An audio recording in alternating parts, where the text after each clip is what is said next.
Assalamualaikum warahmatullahi wabarakatuh.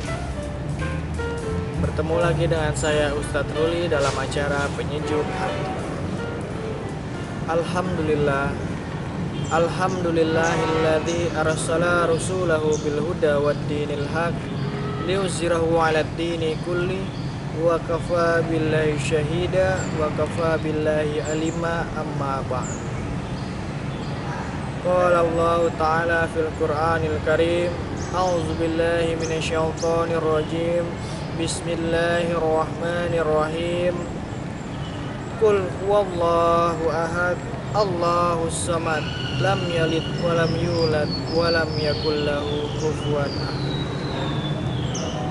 Qala Rasulullah sallallahu alaihi wasallam aidan, man kharaja fi talabil ilmi fahuwa fi sabilillahi hatta yarji. Pertama-tama marilah kita panjatkan puja serta puji syukur kita kehadirat Ilahi Rabbi yang mana telah memberikannya kita beribu-ribu nikmatnya, yang dari namanya nikmat iman, Islam dan sehat, sehingga kita bisa melaksanakan rutinitas kita sehari-hari. Yang kedua, tak lupa kita kirimkan selawat beriring salam kepada junjungan Nabi besar Muhammad sallallahu alaihi wasallam yang telah membawa kita dari zaman kebodohan hingga zaman terang benderang seperti sekarang. Menuntut ilmu. Islam merupakan agama yang punya perhatian besar kepada ilmu pengetahuan. Islam sangat menekankan umatnya untuk terus menuntut ilmu. Dalam surat Ar-Rahman, Allah menjelaskan bahwa dirinya adalah pengajar bagi umat Islam. Dalam agama-agama lain selain Islam, kita tidak akan menemukan bahwa wahyu pertama yang diturunkan adalah perintah untuk belajar.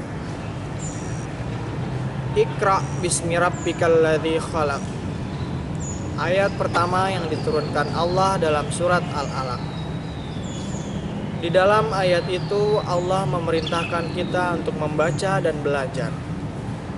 Allah mengajarkan kita dengan kalam yang sering kita artikan dengan pena. Akan tetapi sebenarnya kata kalam juga dapat diartikan sebagai sesuatu yang dapat dipergunakan untuk mentransfer ilmu kepada orang lain. Kata kalam tidak diletakkan dalam pengertian yang sempit, sehingga pada setiap zaman kata kalam dapat memiliki arti yang lebih banyak. Seperti pada zaman sekarang, komputer dan segala perangkatnya termasuk internet bisa diartikan sebagai penafsiran kata kalam. Dalam surat Al-Alaq, Allah SWT memerintahkan kita agar menerangkan ilmu. Setelah itu, kewajiban kedua adalah mentransfer ilmu tersebut kepada generasi berikutnya.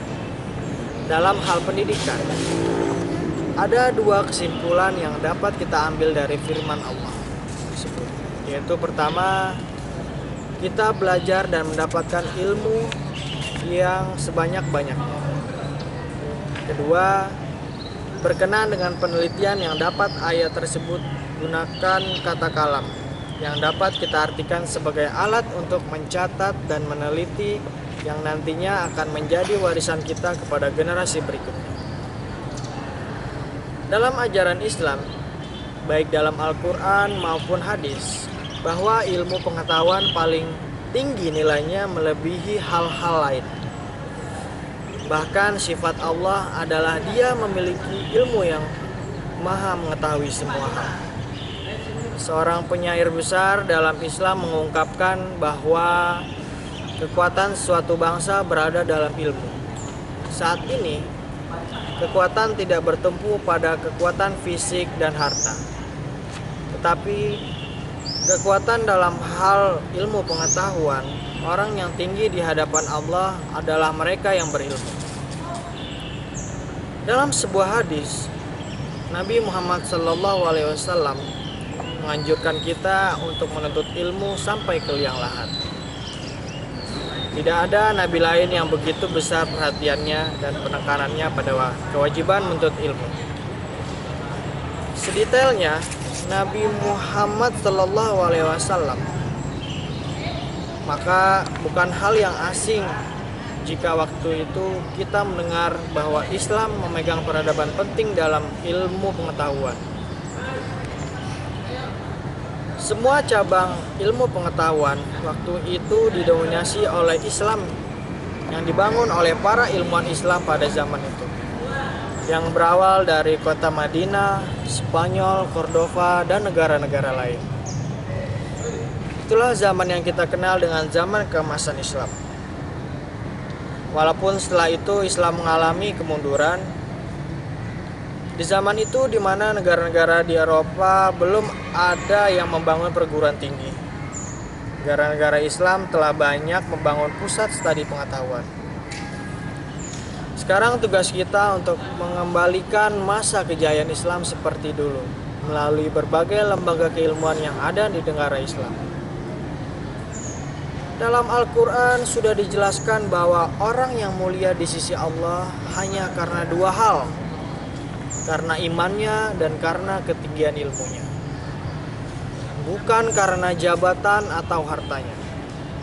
Karena itu dapat kita ambil kesimpulan bahwa ilmu pengetahuan harus disandingkan dengan iman. Tidak bisa dipisahkan antara keduanya. Perpaduan antara ilmu pengetahuan dan iman akan menghasilkan peradaban yang baik yang disebut dengan Al-Madinah Al-Fadilah. Dalam menuntut ilmu tidak mengenal waktu dan juga tidak mengenal gender. Pria dan wanita punya kesempatan yang sama untuk menuntut ilmu. Sehingga setiap orang, baik pria maupun wanita, bisa mengembangkan potensi yang diberikan oleh Allah kepada kita, sehingga potensi itu berkembang dan sampai kepada kesempurnaan yang diharapkan. Karena itulah Allah menganggap bahwa menuntut ilmu itu termasuk bagian dari ibadah. Ibadah tidak terbatas pada masalah salat, puasa, haji, dan zakat. Bahkan menuntut ilmu itu dianggap sebagai ibadah yang utama. Karena dengan ilmulah kita bisa melaksanakan ibadah-ibadah yang lain yang benar. Imam Ja'far As-Shadiq pernah berkata, "Aku sangat senang dan sangat ingin agar orang-orang yang dekat denganku dan mencintaiku, mereka dapat belajar agama, dan supaya ada di atas kepala mereka cambuk yang siap untuk mencambuknya ketika ia bermalas-malasan untuk menuntut ilmu." Ajaran agama Islam yang menekankan kewajiban menuntut ilmu tanpa mengenal gender. Karena menuntut ilmu itu sangat bermanfaat dan setiap ilmu pasti bermanfaat. Kalau kita dapati ilmu yang tidak bermanfaat, hal itu karena faktor lain mempengaruhinya. Sedangkan ilmu itu sendiri pasti sesuatu yang bermanfaat. Baiklah hadirin, intinya adalah pada pagi hari ini menuntut ilmu bagi Islam itu sangat bermanfaat maknanya. Tetap bersama saya Ustadz Ruli dalam acara Penyejuk Hati.